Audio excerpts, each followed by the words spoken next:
Shalom, shalom, shalom. Apa kabarnya, saudara yang kasih Tuhan? Wow, senang bisa menjumpai Anda kembali di small group malam hari ini. Doa saya setiap Anda yang bisa mengikuti materi hari ini, hidup saudara dalam keadaan sehat, dalam keadaan berkat yang luar biasa dari Tuhan. Amin. Mari kita akan segera memulai small group kita malam hari ini, dan bersatu hati kita akan berdoa. Mari kita akan berdoa. Terima kasih Tuhan buat kesempatan yang luar biasa. Hari ini kami boleh bersama-sama memberi diri kami untuk mendengarkan kebenaran firman-Mu. Kiranya Roh Kudus akan menuntun kami, sehingga lewat firman Tuhan yang kami dengar hari ini, kami boleh mengalami mujizat Tuhan yang luar biasa. Hidup kami diubahkan sesuai dengan firman-Mu. Buka hati kami, jamah hati kami, lembutkan agar lewat firman dan kebenaran yang disampaikan, kami boleh menghidupinya dan kami praktekkan di kehidupan kami setiap hari. Dalam nama Tuhan Yesus Kristus kami berdoa. Haleluya. Amin. Puji nama Tuhan, saudara yang kasih Tuhan. Iya, untuk tema small group kita pekan ini adalah responmu menentukan mujizatmu. Ucapkan sama-sama. 2, 3. Responmu menentukan mujizatmu. Ya, saya merasakan bahwa hari-hari ini Tuhan sedang membawa kita ke dalam satu momentum yang luar biasa, yaitu momen mujizat. Saya percaya setelah Anda mendengarkan firman Tuhan ini, maka Anda akan mengalami sebuah pertolongan Tuhan. Anda akan mengalami mujizat yang luar biasa dari Tuhan. Amin. Namun satu hal yang perlu Anda dan saya ingat adalah sepanjang kehidupan manusia, kita nggak bisa luput dari pergumulan, dari masalah, dari problema yang harus kita hadapi. Amin. Setiap kali problem atau masalah itu terjadi, maka problem dan masalah itu akan membuat setiap Anda dan saya merespon dengan berbagai macam cara. Kadang, waktu masalah datang, kita menjadi marah, kita emosi sampai mungkin kita nggak terkendali. Atau kadang respon kita itu berpikir, ya, saya menyebutnya dengan kata, kita berpikir 1000 macam cara bagaimana cara menyelesaikan masalah ini. Meskipun ada orang yang waktu ada masalah dia bisa cuek, dia bisa makan sekenyang-kenyangnya, dia bisa tidur pulas. Ada orang yang cuek. Tapi ada juga beberapa orang menyadari bahwa dia harus berpikir dengan tenang, dan dia mulai menyerahkan itu sama Tuhan. Nah, tema untuk small group kita kali ini adalah responmu itu menentukan mujizatmu. Itulah sebabnya setelah kita tahu bahwa respon kita itu ternyata penting, maka kita perlu memperhatikan respon kita pada saat kita menghadapi pergumulan. Apapun masalah saudara, baik itu masalah keluarga, keuangan, pelayanan, kita masalah dengan anak-anak, atau sudah menghadapi masalah yang lain. Anda mesti ingat bahwa kita harus memperhatikan bagaimana respon kita. Kenapa? Karena responmu itu akan menentukan mujizatmu. Nah, kali ini kita akan belajar dari sebuah kisah legendaris, sebuah kisah yang luar biasa dari zaman ke zaman. Kita tahu kisah ini sangat menarik, yaitu kisah perjamuan yang ada di Kana. Mari kita akan memperhatikan firman Tuhan dari Yohanes pasal 2 ayat 1 sampai 11. Mari kita akan bersama-sama baca firman Tuhan ini dengan suara yang keras. 2, 3. Pada hari ketiga ada perkawinan di Kana yang di Galilea, dan ibu Yesus ada di situ. Yesus dan murid-muridnya diundang juga ke perkawinan itu. Ketika mereka kekurangan anggur, ibu Yesus berkata kepadanya, "Mereka kehabisan anggur." Kata Yesus kepadanya, "Mau apakah engkau daripadaku, ibu? Saatku belum tiba." Tetapi ibu Yesus berkata kepada pelayan-pelayan, "Apa yang dikatakan kepadamu, buatlah itu." Di situ ada 6 tempayan yang disediakan untuk pembasuhan menurut adat orang Yahudi. Masing-masing isinya 2-3 buyung. Yesus berkata kepada pelayan-pelayan itu, "Isilah tempayan-tempayan itu penuh dengan air." Dan mereka pun mengisinya sampai penuh. Lalu kata Yesus kepada mereka, "Sekarang cedoklah dan bawalah kepada pemimpin pesta." Lalu mereka pun membawanya. Setelah pemimpin pesta itu mengecap air yang telah menjadi anggur itu, dan ia tidak tahu dari mana datangnya, tetapi pelayan-pelayan yang mencedok air itu mengetahuinya, ia memanggil mempelai laki-laki dan berkata kepadanya, setiap orang menghidangkan anggur yang baik dahulu, dan sesudah orang puas minum, barulah yang kurang baik. Akan tetapi, engkau menyimpan anggur yang baik sampai sekarang.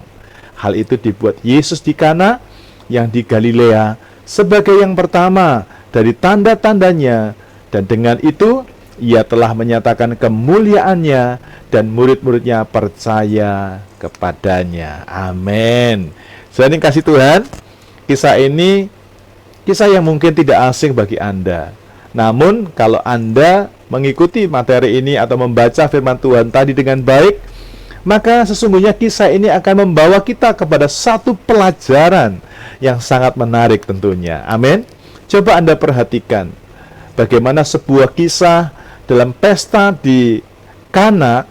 Hari itu mendengar kabar kita kehabisan anggur. Anggur habis sedangkan tamu masih berdatangan begitu banyak. Dan Anda coba perhatikan respon dari Maria, ibu Yesus yang luar biasa. Nah, sebelum kita melihat lebih dalam, saya ingin ajak Anda mulai berpikir. Anda bisa bayangkan, kalau dalam sebuah acara pesta pernikahan, lalu tiba-tiba tim konsumsi pada waktu itu berkata, wah, tamunya masih banyak, sedangkan jamuan kita, anggur kita, sudah kehabisan. Anda bisa bayangkan nggak kira-kira bagaimana paniknya tim konsumsi? Ya, tamu berdatangan, tapi konsumsi yang diorder ternyata nggak cukup. Tamu berdatangan, minuman habis, apa yang terjadi, saudaraku? Nah, saya mulai membayangkan, kalau ini benar-benar terjadi, ya, tidak ada solusi, tidak ada mujizat dalam pernikahan itu, maka tentu saja pesta itu menjadi pesta yang mempermalukan, baik pengantin maupun kedua belah pihak keluarga. Pesta ini akan menjadi pesta yang menghasilkan sebuah cemooh, menjadi bahan pembicaraan. Ya, kalau ada koran, ada medsos, akan diceritakan mungkin. Dan saya bayangkan juga ini, mempelai pria ini siap-siap didamprat sama mertuanya. Ya, kamu bikin malu, bikin pesta, tapi ternyata kurang. Ya, Anda bisa bayangkan sendiri ya. Dan bisa jadi peristiwa ini juga membuat hilangnya kepercayaan, baik kepada mempelai pria ataupun kepercayaan orang kepada sang pembuat acara. Tapi secara khusus bagi mempelai pria yang baru saja akan memulai pernikahan, dia bisa kehilangan harga diri. Dan hal ini bisa berlanjut di kehidupan sesudah pernikahan mereka. Tapi sungguh luar biasa, ternyata pesta ini akhirnya berhasil. Justru sebaliknya, pesta ini menjadi sebuah kisah yang fenomenal, kisah yang luar biasa sepanjang masa. Orang tidak pernah berhenti untuk menceritakan pesta di Kana ini. Semua orang percaya bahwa ini adalah pernikahan yang paling keren. Ini pernikahan mujizat yang luar biasa. Dan setiap kali orang menikah, orang pasti akan ingat akan kisah ini. Bahkan beberapa hamba Tuhan, termasuk saya, ketika mau memberkati dalam pemberkatan nikah, beberapa orang saya berkati dengan kisah ini. Karena di dalam kisah ini begitu luar biasa.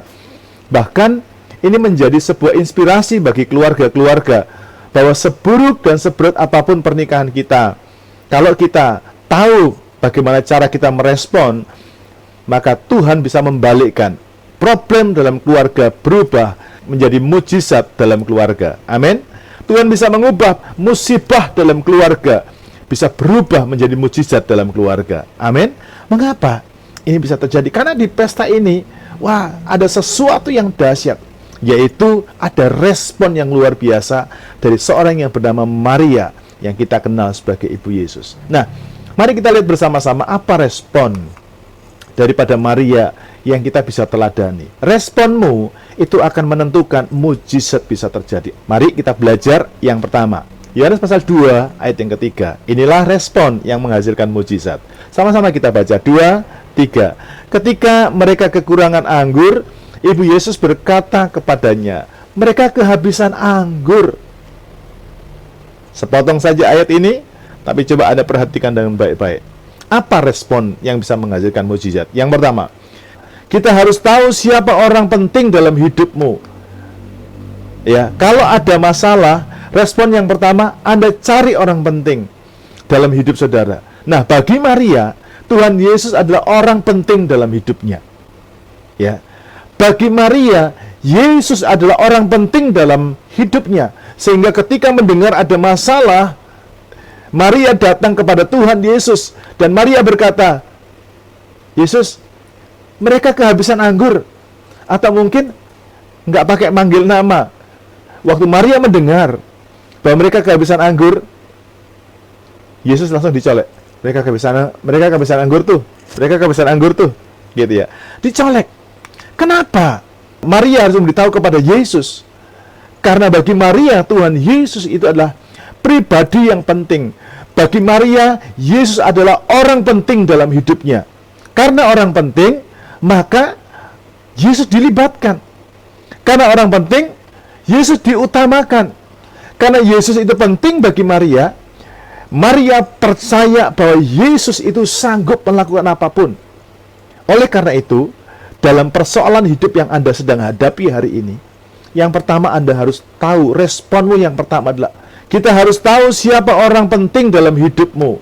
Pastikan bahwa orang penting dalam hidupmu itu adalah Yesus. Karena ketika ada masalah dan Anda salah menghubungi orang dalam hidupmu, maka itu adalah kegagalan total dalam hidup saudara. Amin. Nah, pertanyaannya sekarang, seberapa penting Tuhan Yesus bagi hidup Anda? Ingat loh ya, kalau Anda salah berfokus kepada orang penting dalam hidup saudara, maka mujizat tidak akan pernah terjadi.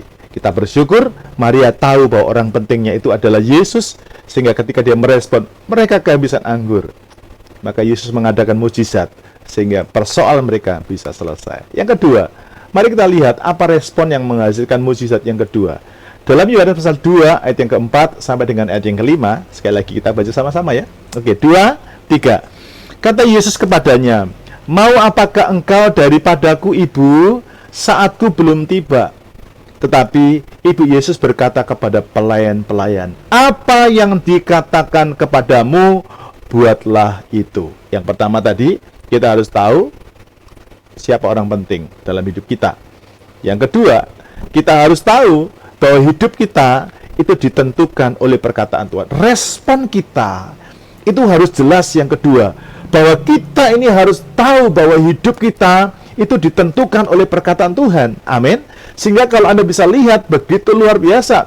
Maria waktu ngomong sama Tuhan Yesus jawabnya malah dengan seolah-olah nadanya itu nolak. Untuk apa? Saatku belum tiba, Ibu. Tapi Maria tidak peduli. Maria hanya berkata, apapun yang dikatakan oleh Tuhan Yesus, kamu perbuat itu. Kenapa demikian? Karena Maria tahu bahwa hidupnya ditentukan oleh perkataan Tuhan. Bagi Maria, perkataan Tuhan Yesus adalah perkataan yang menentukan. Apapun bisa terjadi jika Tuhan berkata kepada kita. Katakan amin. Sehingga Maria tidak peduli keadaannya apa. Anggurnya habis, ya, konsumsi tidak cukup. Mungkin Anda merasa dokter sudah vonis kita dengan keadaan seperti ini. Mungkin realita terjadi di hidupmu, nggak ada uang sama sekali, sedangkan kau harus membayar ini dan itu. Hari ini, saudaraku, mari responi dengan cara seperti Maria merespon. Kita harus tahu, hidup kita bukan ditentukan oleh besarnya persoalan kita. Tapi yang kedua, respon kita adalah, kita harus tahu bahwa hidup kita ditentukan oleh perkataan Tuhan. Amin. Maria berkata, apapun bisa terjadi jika Tuhan yang berkata-kata. Lukas 1 ayat 37 sampai 38. Firman Tuhan berkata demikian. Sebab bagi Allah, ini kata Maria, sebab bagi Allah tidak ada yang mustahil, kata Maria. Sesungguhnya aku ini adalah hamba Tuhan. Jadilah padaku menurut perkataanmu itu. Saudaraku, ini loh iman Maria. Ini loh iman dari seorang yang bernama Maria yang luar biasa, sehingga ketika ada perjamuan di Kana itu, dia bisa merespon dan berkata, apapun yang dikatakannya, katakan saja, lakukan saja. Apapun yang dikatakannya, perbuat saja. Kenapa? Karena Maria tahu apa yang dikatakan Yesus itu luar biasa dan menentukan masa depan kita. Amin. Jadi saudaraku yang kasih Tuhan, jika atau kita menghadapi sebuah kesulitan yang hebat, maka pastikan engkau bertumpu pada perkataan Tuhan. Ketika ada kesulitan yang hebat seperti ini, dalam kisah peristiwa di Kana, Anda nggak perlu heran kalau Maria cuma berkata, apapun yang Tuhan katakan, perbuatlah itu. Jangan membantah. Hari ini, saudara, saya tidak tahu Anda punya persoalan apa, tapi saya ingin berkata kepada saudara, responi seperti Maria. Apapun yang dikatakan Tuhan, lakukan, ikuti, taati. Karena responmu akan menentukan mujizatmu. Amin.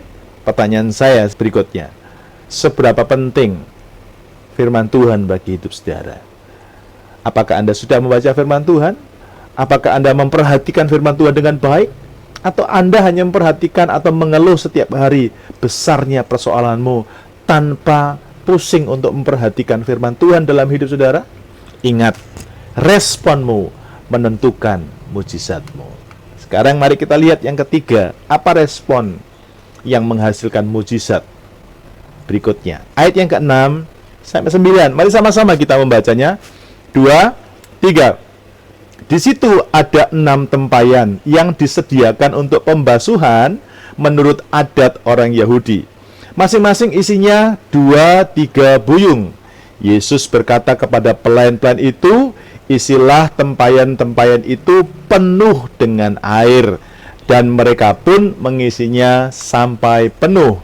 Lalu kata Yesus kepada mereka, sekarang cedoklah dan bawalah kepada pemimpin pesta. Lalu mereka pun membawanya.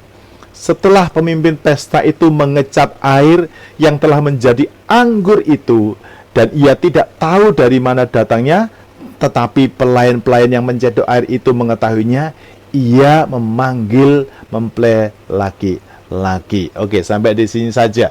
Dalam kisah ini kita bisa lihat selanjutnya Tuhan berkata kepada pelayan-pelayan itu, cedoklah, bawa ke pemimpin pesta.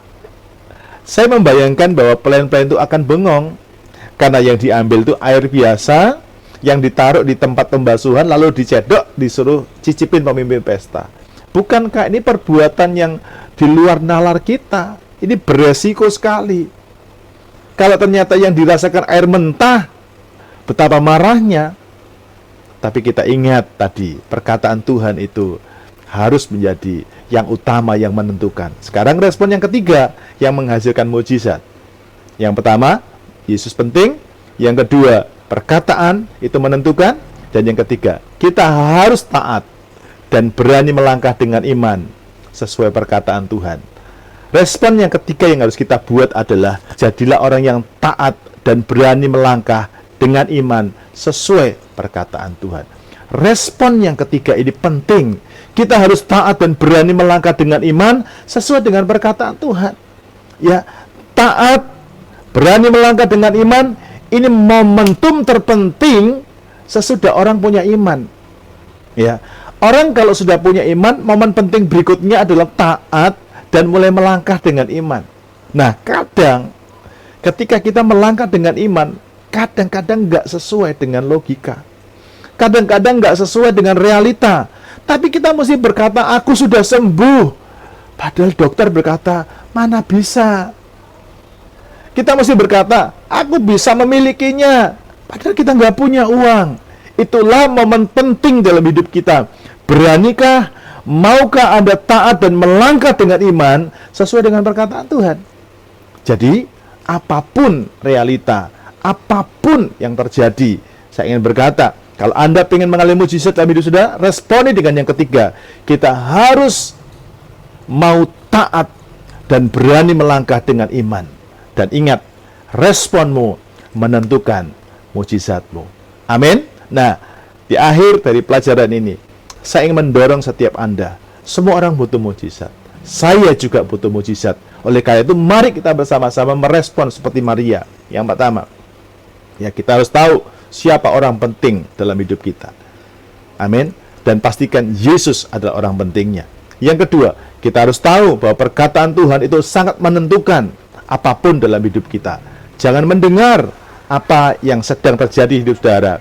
Jangan mempercayai apa yang kau lihat dengan mata jasmanimu, tapi percayai perkataan Tuhan bisa mengubah semuanya. Amin. Dan yang ketiga, kita harus mau dan berani ya untuk taat dan melangkah dengan iman. Karena apa? Di situ akan terjadi mukjizat. Responmu menentukan mukjizatmu. Dan sumber hati, mari kita berdoa. Terima kasih Tuhan buat pelajaran hari ini. Kami belajar untuk punya respon yang baik. Karena respon kami akan menentukan mukjizat itu terjadi. Doa kami, pelajaran hari ini mulai menggugah setiap kami. Berani bertindak, berani merespon sesuai dengan arahan Tuhan. Karena kami tahu respon kami akan menentukan mukjizat yang terjadi di hidup kami. Berkati sebentar diskusi bahkan sharing kami biar menjadi berkat bagi kemuliaan nama Tuhan. Dalam nama Tuhan Yesus kami berdoa. Haleluya. Amin. Haleluya. Nah, sekarang kita sampai di bagian sharing.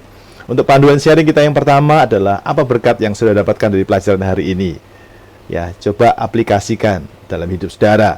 Mungkin Anda sedang punya pergumulan, tapi pastikan ada berkat yang Anda dapat dan Anda sharingkan. Sekali lagi ingat ya, untuk Anda juga menuliskan di form respon. Terima kasih buat Anda yang sudah mulai menuliskan berkat Anda di form respon, sehingga itu membuat penggembalaan di Alpha Center itu semakin kompak, semakin satu, semakin utuh. Sekarang yang kedua, apa komitmen Anda setelah Anda mendengar pelajaran hari ini? Doa saya, setiap Anda akan diberkati dan hidup Anda akan mengalami mujizat yang dahsyat. Tuhan berkati, sampai jumpa dan sampai ketemu minggu depan. Shalom, shalom, shalom, shalom.